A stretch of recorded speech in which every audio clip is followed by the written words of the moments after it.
غار سنسان پڑا ہوا تھا۔ میں محتاط انداز میں قدم اٹھاتا ہوا بیرونی حصے کی جانب بڑھنے لگا، لیکن ابھی میں نے زیادہ فاصلہ نہیں طے کیا تھا کہ دفتن قدموں کی آواز سنائی دی اور میں دیوار کے ساتھ چپک کر کھڑا ہو گیا۔ قدموں کی آواز لمحہ بلمحہ قریب آتی جا رہی تھی اور پھر میں نے کرسٹا فلومر کو دیکھا۔ وہ میری ہی طرف آ رہی تھی۔ چھپنے کا کوئی موقع نہیں تھا۔ اگر وہ میرے سامنے آ جاتی تو پھر میرا دیکھ لیا جانا یقینی تھا، لیکن اپنی جگہ سے آگے بڑھنا بھی خطرناک ہی تھا۔ اس وقت وہ تنہا تھی اور میری موجودگی سے بے خبر۔ چنانچہ میں سانس روکے اس کا انتظار کرتا رہا۔ جو ہی وہ میرے قریب پہنچی میں نے اس پر حملہ کر دیا، لیکن وہ میری توقع سے کہیں زیادہ پھرتیلی تھی۔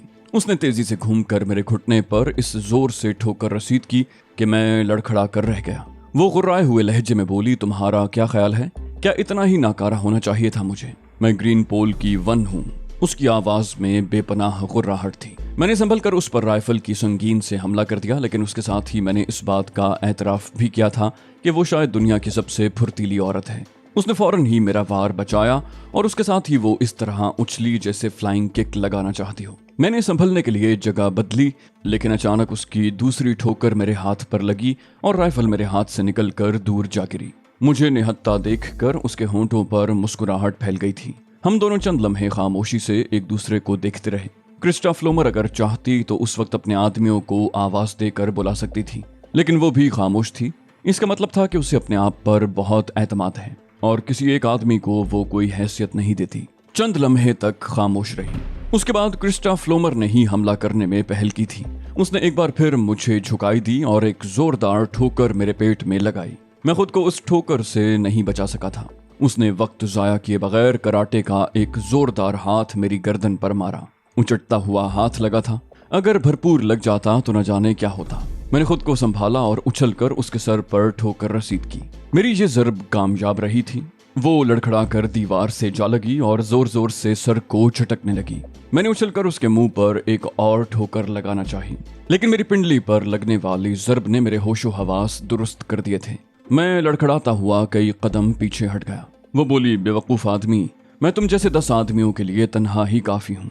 تمہیں اپنی اس کوشش کی پوری سزا ملے گی۔ میں در حقیقت بڑی سبکی محسوس کر رہا تھا۔ اب تک بڑے بڑے لوگ میرے سامنے آ چکے تھے اور میں انہیں بہت دیر ٹکنے نہیں دیتا تھا، لیکن یہ عورت مجھے مسلسل چکر دے رہی تھی۔ میری ذرا سی سستی مجھے موت کی نیند سلا سکتی تھی، اس کا مجھے احساس ہو گیا تھا۔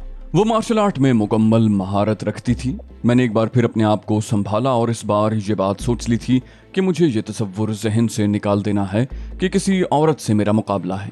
چنانچہ میں ہاتھ کھڑے کر کے اس کے سامنے پینترے بدلنے لگا۔ ایک دفعہ مجھے موقع ملا اور کھڑی ہتھیلی کا وار میں نے اس کے کندھے پر کر دیا۔ وہ کراہتی ہوئی پیچھے ہٹی۔ دوسرا ہاتھ اس کی ناک پر لگا اور ہڈی ٹوٹنے کی آواز کے ساتھ ہی خون کی موٹی دھار اس کی ناک سے بہہ نکلی۔ وہ تکلیف کی شدت سے کراہ رہی تھی، لیکن اس نے اب بھی کسی کو اپنی مدد کے لیے نہیں پکارا۔ میں اس کی اس جرأت اور استقامت کی دل ہی دل میں داد دیے بغیر نہ رہ سکا۔ اس میں اب بھی اتنا دمخم باقی تھا کہ اگر میں ذرا بھی سست پڑ جاتا تو وہ مجھے ٹھکانے لگا دیتی۔ اس کے حلق سے غراہٹ نکلی، میں تمہیں سسکا کر ماروں گی۔ میں نے جواب دینے کی بجائے اچھل کر اسے ٹھوکر ماری، لیکن اس نے بڑی پھرتی سے میرا پاؤں پکڑ کر مجھے اچھال دیا۔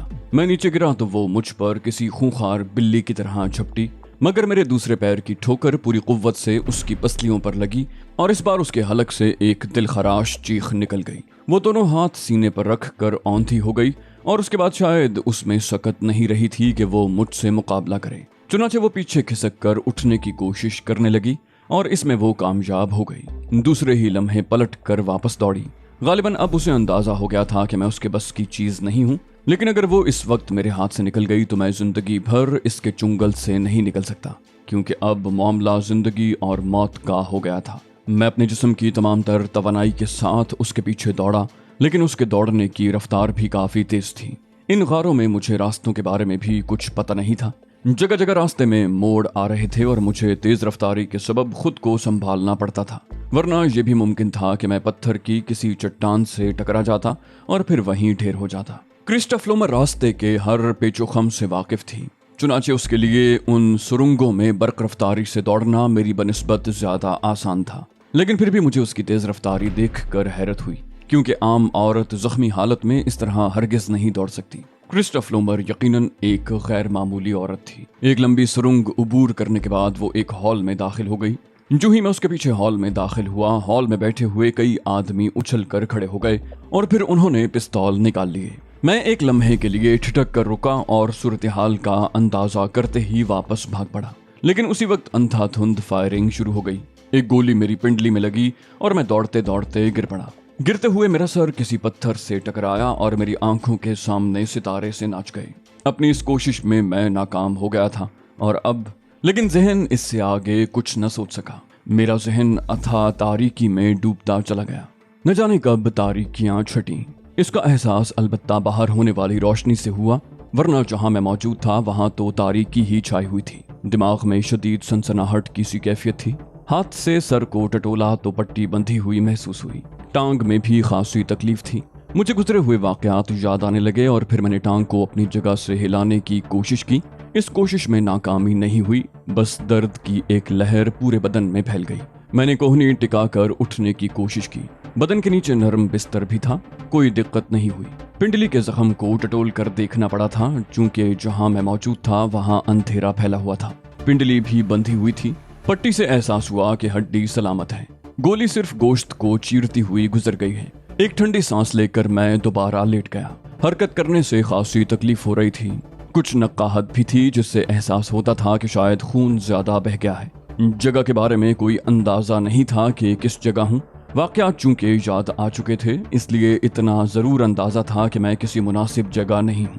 थोड़ी देर तक जहन इधर उधर के ख्यालात की आमाजगाह बना रहा। फिर मैंने उन्हें जहन से झटक दिया और आंखें बंद करके खुद को पुरसुकून रखने की कोशिश करने लगा। वक्त गुजरता रहा और मैं किसी की आमद का मुंतजिर रहा, मगर कोई नहीं आया। रात हो गई थी। बाहर से आने वाली सूरज की किरणें अब गायब हो गई थी। मैं इस तरह पड़े पड़े सख्त बेजारी महसूस कर रहा था, लेकिन इस हालत में फौरी तौर पर किया भी क्या जा सकता था। बिस्तर से उठकर कहीं जाने की कोशिश करना बेसूद ही होता। इसी हालत में एक बार फिर ख्यालात की यलगार होने लगी जहन पर और मैं उस यलगार से जंग करने लगा। उस वक्त सोच सोच कर अपने जहन को और नहीं दुखाना चाहता था। थोड़ी देर के बाद आखिर इस कोशिश में कामयाबी नसीब हुई और फिर सुबह ही को आंख खुली। सुबह आंख खुली तो एक दुबले पतले आदमी को अपनी नब्ज देखते हुए पाया। डॉक्टर मालूम होता था, चूंकि गले में मखसूस किस्म का आला भी था। डॉक्टर ने मेरा मुआयना किया और फिर पीछे खड़ी हुई नर्स को इशारा करके कोई चीज तलब की। नर्स ने एक इंजेक्शन डॉक्टर के हाथ में थमा दिया और डॉक्टर ने वो इंजेक्शन मेरे बाजू में इंजेक्ट कर दिया। फिर वो मुझसे कुछ कहे सुने बगैर वापसी के लिए मुड़ गया था। अलबत्ता नर्स वहीं मौजूद रही। मैंने निगाहें घुमाकर नर्स को देखा, लेकिन यूं महसूस हुआ जैसे पलकें एक दूसरे से चिपकी जा रही हों। चुनाचे थोड़ी देर के बाद मैं फिर बेसुध हो गया। गालिबन बेहोशी का इंजेक्शन दिया गया था। उसके बाद इसी तरह के दिन और रात चलते रहे। वक्त और घंटों का कोई अंदाजा नहीं था। नीम गुनूदगी किसी कैफियत में मुझे रखा जा रहा था। मेरी समझ में नहीं आ रहा था कि वो लोग मुझसे क्या चाहते हैं और इस तरह बेहोश रखने की वजह क्या है। होश आता तो इस बारे में सोचता, लेकिन कोई मेरे पास ना होता जिससे ये सवाल करता। फिर एक दिन होश आया तो सर की तकलीफ भी कम थी और टांग में भी कोई खास तकलीफ नहीं थी। गालिबन कई दिन गुजर चुके थे। पट्टी जरूर बंधी हुई थी, लेकिन तकलीफ पहले से कहीं कम थी। मैंने अपने आप को संभाला और उठकर बैठ गया। बदन अकड़ सा गया था। बिस्तर पर लेटे लेटे पता नहीं कितना वक्त गुजर गया था। ये सब कुछ क्या हो रहा है? क्या कर रहे हैं वो लोग? मेरी समझ में कुछ नहीं आ रहा था। मैं अपनी जगह से उठा और दरवाजे के नजदीक पहुंच गया। अब कमरे के माहौल का बखूबी जायजा ले सकता था। मेरे अंदाजे के मुताबिक ये कमरा उस गार का हिस्सा नहीं था। कोई ऐसी जगह थी जिसे इमारत ही कहा जा सकता था। दरवाजे के पास पहुंचकर मैंने दरवाजा जोर जोर से बजाया और दरवाजा खुलने में ज्यादा देर न लगी। बाहर दो आदमी खड़े हुए थे, जिनमें से एक के हाथ में पिस्तौल था। उसकी नाल मेरी जानिब थी। मैं खामोशी से उन्हें घूरता रहा। पिस्तौल बरदार ने गुर्राते हुए कहा, क्या बात है, क्यों शोर मचा रहे हो? मैंने कहा, मैं यहाँ से निकलना चाहता हूँ। वो बोला, आराम से जाकर बिस्तर पर लेट जाओ। जब तक डॉक्टर साहब तुम्हें इजाजत नहीं देंगे तुम यहाँ से बाहर नहीं जा सकते। मैंने एहतजाज के अंदाज में कहा, लेकिन मैं किसी जिम्मेदार आदमी से मिलने का ख्वाहिशमंद हूँ। वो बोला, मैं जिम्मेदार आदमी हूँ, कहो क्या कहना चाहते हो? मैंने कहा, मैं सिर्फ बाहर निकलना चाहता हूँ। उसने खूंखार लहजे में कहा, ये नामुमकिन है। जाओ, अभी तुम्हारे जख्म ठीक नहीं हुए हैं, नए जख्मों को तलब न करो। मैं उसे कीनातोज निगाहों से घूरने लगा, लेकिन बहरहाल वापस तो आना ही था। बात सच थी, अभी मेरा बदन नए जख्मों का मुतहम्मिल नहीं हो सकता था। उसी दोपहर को तकरीबन 12:30 बजे चंद लोग उसी डॉक्टर की मैयत में अंदर आए। उनकी तादाद 4 थी। डॉक्टर 5वां आदमी था। उन्होंने डॉक्टर से मेरे बारे में मालूमात हासिल की और फिर डॉक्टर की इजाजत से मुझे लेकर बाहर निकल गए। एक तवील राहदारी से गुजरने के बाद वो इमारत के बैरूनी दरवाजे पर आए जहां एक स्याह रंग की कार खड़ी हुई थी। एक बोला, चलो बैठो और सुनो, हम सब मुसल्ला हैं, तुम्हारा कोई भी गलत कदम तुम्हें मौत के घाट उतार देगा। हम सबको इसके लिए हिदायत कर दी गई है। मैंने उसकी बात को नजरअंदाज करते हुए कहा, क्या मैं इस्तांबुल में ही हूँ? उस शख्स ने करख्त लहजे में कहा, अंदर बैठो, उसके बाद फजूल बकवास कर लेना, और मुझे तकरीबन धक्का देकर बंद गाड़ी में धकेल दिया गया। मैं खामोशी से अंदर जा बैठा। उनमें से 3 मेरे इर्द गिर्द बैठ गए। एक ने स्टीयरिंग संभाल लिया था। बंद गाड़ी स्टार्ट होकर चल पड़ी। जख्मों में अब चूंकि कोई तकलीफ नहीं थी इसलिए मैं मुतमईन था, लेकिन अब उनसे भिड़ना नहीं चाहता था चूंकि सूरत हाल सरासर मेरे खिलाफ ही जाती थी। बंद गाड़ी का सफर तकरीबन 40 मिनट का रहा और उसके बाद मुझे एक जगह उतार दिया गया। ये इस्तांबुल ही की कोई इमारत थी। उसकी बनावट से ये अंदाजा होता था, लेकिन पुराने इस्तांबुल की तर्ज तामीर निहायत कदीम था। इमारत की 4 सीढ़ियां तय करके मुझे अंदर पहुंचा दिया गया और थोड़ी देर के बाद मैं एक कुशादा हॉल में दाखिल हो गया। हॉल में खासी रोशनी थी जो खिड़कियों से आ रही थी और इस रोशनी में मैंने चंद अफराद को देखा और उनमें से एक को पहचान गया। ये वही लड़की कैलिस थी जो पहले भी क्रिस्टा फ्लोमर की एक साथी की हैसियत से मेरे सामने आ चुकी थी और जिसकी मौजूदगी में फाइल का तबादला हुआ था।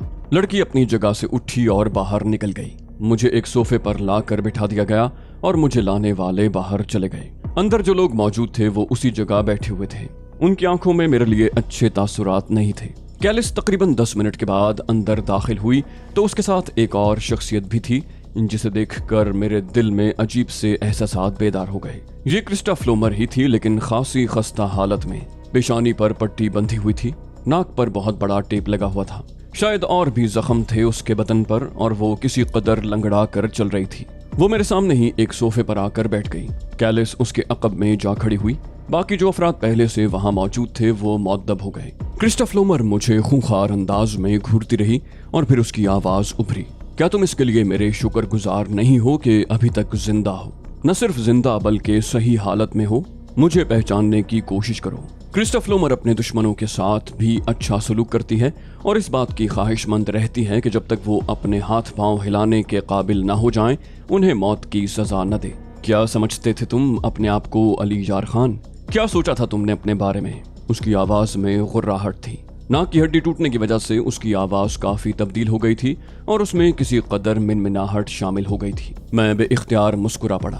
मैंने कहा, तुम्हारी आवाज को क्या हो गया है क्रिस्टा फ्लोमर? ग्रीन पोल की 1, तुम अपनी कैफियत मुझे बताओ। मेरे अंदर भी सरकशी का जज्बा बेदार हो गया। हर किस्म का खौफ जहन से निकल गया था। किसी मसलहत की गुंजाइश नहीं महसूस हो रही थी। क्रिस्टा फ्लोमर ने मेरी बात का कोई जवाब न दिया। चंद लम्हे खामोश रही, फिर वो कहने लगी, मिस्टर अली यार खान, मैं हर हालत में तंजीम के मफादात को सामने रखती हूँ और अपने ज़ाती मामलात को तंजीम के मफादात पर कुर्बान कर देती हूँ। मैं तुम्हें बदतरीन सजा दे सकती थी, लेकिन इससे तंजीम को कोई फ़ायदा नहीं पहुँच सकता। मैं वो काम करना चाहती हूँ जिससे तंजीम को फ़ायदा पहुँचे। मैंने पुरमज़ाह लहजे में कहा, ज़रूर करो, इस कार खैर में ताख़ीर मुनासिब नहीं। मुझसे मशवरा क्यों कर रही हूँ? बोली, मैं तुमसे मशवरा नहीं कर रही बल्कि तुम्हें इत्तला दे रही हूँ। मैं अभी थोड़ी देर के बाद तुम्हें एक ऐसे शख्स से मिलवाऊंगी जिससे मिलकर तुम्हें बेपनाह खुशी होगी। मैंने कहा, जरूर, लेकिन हकीकी खुशी मुझे इस वक्त तुमसे मिलकर हुई है। मैंने सोफे की पुश्त से सर टिका लिया। क्रिस्टा फ्लोमर ने वहां मौजूद आदमियों से कहा, तुम लोग बाहर जाओ, हसन पाशा आ जाए तो उसे मेरे पास भेज दो। हसन पाशा का नाम सुनकर मेरे जहन में रोशनी का एक झमाका सा हुआ, लेकिन मैंने अपने आप को काबू में रखा और चेहरे से किसी तासुर का इजहार न होने दिया। वो सब बाहर निकल गए थे। क्रिस्टा फ्लोमर खामोशी से मुझे देखती रही। उसके अंदाज में बेपनाह नफरत पाई जाती थी। मैं भी बैठा उसे घूरता रहा। कैलिस क्रिस्टा फ्लोमर के पीछे खड़ी मेरी तरफ देख रही थी। जब मेरी निगाहें उससे मिली तो उसने रुख तब्दील कर लिया। ज्यादा देर नहीं गुजरी थी कि वही अफराद वापस आए और उनमें से एक ने कहा, मैडम, हसन पाशा आ चुके हैं। क्रिस्टा फ्लोमर ने कहा, बुलाओ, और फिर उनमें से 2 आदमियों को इशारा कर दिया, तुम लोग यहीं बैठो, बाकी लोगों को बाहर छोड़ दो। वो दोनों सोफों पर बैठ गए। थोड़ी देर के बाद हसन पाशा अंदर दाखिल हो गया। उसकी निगाहें मेरी तरफ उठी हुई थी। उसने बगौर मुझे देखा और फिर नफरत भरे लहजे में बोला, अच्छा तो ये शख्स यहाँ मौजूद है। क्रिस्टा फ्लोमर ने कहा, हाँ, ये अली यार खान है, अपनी दानिस्त में बहुत बड़ी चीज। हसन पाशा ने कहा, हम इसे मजीद बड़ा कर देंगे, आप बिल्कुल फिक्र न करें मैडम। क्रिस्टा फ्लोमर ने कहा, क्या कहते हो हसन पाशा, क्या प्रोग्राम है मिस्टर हार्वर्ड का? वो बोला, मिस्टर हार्वर्ड इस सौदे के लिए तैयार हैं। अली यार खान के बदले वो फाइल आपके सुपुर्द कर दी जाएगी। हम जो भी सौदा तय करते हैं उसे पूरी ईमानदारी से पाया तकमील तक पहुंचाते हैं। इस सिलसिले में आपको कतई फिक्रमंद होने की जरूरत नहीं। क्रिस्टा बोली, ठीक है, हम भी अली यार खान को तुम्हारे हवाले करने पर तैयार हैं हसन पाशा। पाशा ने कहा, मुझे उम्मीद थी मैडम कि आप सही फैसला करेंगी। वो बोली, हाँ, तबादला कब होगा? हसन पाशा ने कहा, आप चाहें तो अभी, लेकिन उसूली तौर पर यह तबादला इस इमारत में मुमकिन नहीं। क्या ये बेहतर नहीं होगा मैडम कि हम कोई दरमियानी जगह मुंतखब कर लें? क्रिस्टा बोली, क्या इस सिलसिले में कोई प्रोग्राम तुम्हारे जहन में है? हसन पाशा ने कहा, हाँ, मेरी ख्वाहिश है कि आप मेरे साथ चलें। फाइल मैं यहाँ साथ नहीं लाया, उसे मंगवाया जा सकता है, लेकिन हम क्यों ना कहीं दूर हटकर ये तबादला करें। आप फाइल हासिल कर लें और अली यार खान को हमारे हवाले कर दिया जाए। क्रिस्टा बोली, ठीक है, मैं इसके लिए तैयार हूँ। हसन पाशा ने जवाब दिया, तो फिर मुझे भी तैयार ही समझिए। और क्रिस्टा फ्लोमर ने कैलिस को इशारा कर दिया, कैलिस तैयारी करो, हसन पाशा से मुकम्मल ताउन किया जाएगा। मैं सूरत हाल का जायजा ले रहा था। अब मामलात मेरी निगाहों से ओझल नहीं थे। ये बात मेरे इल्म में आ गई थी कि ऑलिव हार्वर्ड ने फाइल के बदले मुझे तलब किया है। बड़ी अजीब बात थी, लेकिन ऑलिव हार्वर्ड जैसे शख्स को शायद क्रिस्टा फ्लोमर समझ नहीं पा रही थी। अगर मुझे ही हासिल करना होता तो वो उस वक्त फाइल लेकर निकल जाने की कोशिश न करता, और यकीनी तौर पर उसने फाइल की डुप्लीकेट तैयार कर ली होगी। और उसके बाद उसने क्रिस्टा फ्लोमर को ये पेशकश कर दी। कैलिस बाहर निकल गई थी। हसन पाशा वहां मौजूद था। मैंने पुरसुकून लहजे में कहा, तो आप ऑलिव हार्वर्ड से मेरा सौदा कर रही हैं मैडम क्रिस्टा फ्लोमर? वो बोली, क्यों, तुम्हारा क्या ख्याल है इस बारे में? मैंने कहा, कोई ख्याल नहीं। जाहिर है मैं इस वक्त इस पोजीशन में नहीं हूं कि आपको इस सौदेबाजी से रोक सकूं। ठीक है, ऐसा कर लीजिए, लेकिन एक दिलचस्प बात मैं आपके गोश गुजार करना चाहता हूं। Mister Hasan Pasha olive Harvard के नुमाइंदे की हैसियत से आपसे मिले हैं, इसलिए इनके सामने कुछ कहने का मकसद यही है कि बात ऑलिव हार्वर्ड तक पहुंच जाए। आप भी अच्छी तरह सुन लीजिए। मेरा तबादला फाइल से हो रहा है। फाइल ऑलिव हार्वर्ड के कब्जे में है या थी? आपका क्या ख्याल है मैडम क्रिस्टा फ्लोमर? अगर ऑलिव हार्वर्ड को मेरी इतनी सख्त जरूरत थी तो क्या वो उस वक्त फाइल की बजाय मेरा हुसूल पसंद न करता जब वो ईडन ग्रोश की हैसियत से आपके पास मौजूद था? फाइल लेकर निकल जाने का मकसद सिर्फ इतना ही हो सकता है कि उसने फाइल की कॉपी तैयार करवा ली होगी और उसके बाद फाइल आपके हवाले करके दोहरा फायदा हासिल करना चाहता होगा। आपको एक ऐसी फाइल मिलेगी जिसकी डुप्लीकेट कहीं और है। जाहिर है उसके मफादात इस शक्ल में मजरू नहीं होते, और जहां तक अली यार खान का ताल्लुक है वो भी ऑलिव हार्वर्ड के पास पहुंच जाएगा। लेकिन आप क्या समझती हैं, क्या ऑलिव हार्वर्ड जैसा इंसान जिसकी जिंदगी ही अली यार खान के चक्कर में गुजर रही है, अली यार खान पर काबू पा सकेगा? बात सिर्फ चंद रोज, चंद घंटों या चंद लम्हात की है। अली यार खान भी निकल जाएगा और ऑलिव हार्वर्ड को भी उतना ही नुकसान उठाना पड़ेगा जितना आपको। अगर फाइल से आपके कुछ मफादात वाबस्ता हैं तो जो फाइल आपको मिलेगी मिस क्रिस्टा फ्लोमर, उसकी हैसियत अब कुछ नहीं होगी। क्रिस्टा फ्लोमर ने कहा, ये बात तुमसे ज्यादा मैं बेहतर जानती हूँ अली यार खान। मुझे सिर्फ फाइल दरकार है। उसके मफादात का मसला सिर्फ ग्रीन पोल से है। ग्रीन पोल के लोग इस बारे में फैसला करेंगे कि अगर ऑलिव हार्वर्ड के पास उस फाइल की नकल भी मौजूद है तो आइंदा मामलात किस तरह तय किए जाएं। तुम मुझे ऑलिव हार्वर्ड से बदल करने की कोशिश न करो। थोड़ी देर के बाद कैलिस वापस आ गई और उसने अदब से कहा, तैयारियां मुकम्मल हैं मैडम। क्रिस्टा फ्लोमर उठ खड़ी हुई, बोली, चलो। कैलिस उसके साथ थी। दो आदमी मुझे लेकर आगे बढ़ गए। हसन पाशा क्रिस्टा फ्लोमर के साथ चल पड़ा। रास्ते में उसने आहिस्ता से कहा, ये शख्स जितना खतरनाक है मिस फ्लोमर, आपने इसका अंदाजा तो लगा लिया होगा। क्रिस्टा फ्लोमर ने कहा, हाँ, लेकिन ये गलत तो नहीं कहता। इस बात के इम्कानात तो हैं।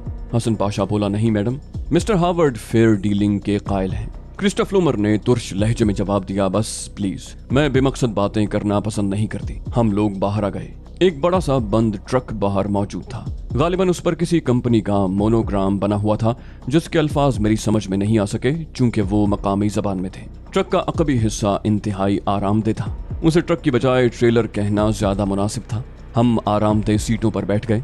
अगले हिस्से में कौन कौन था इसके बारे में कुछ अंदाजा नहीं हो सका, लेकिन पीछे हसन पाशा, मैं, क्रिस्टा फ्लोमर और कैलिस मौजूद थे। हमारे अलावा और किसी शख्स को पिछले हिस्से में आने की जुर्रत नहीं हुई थी।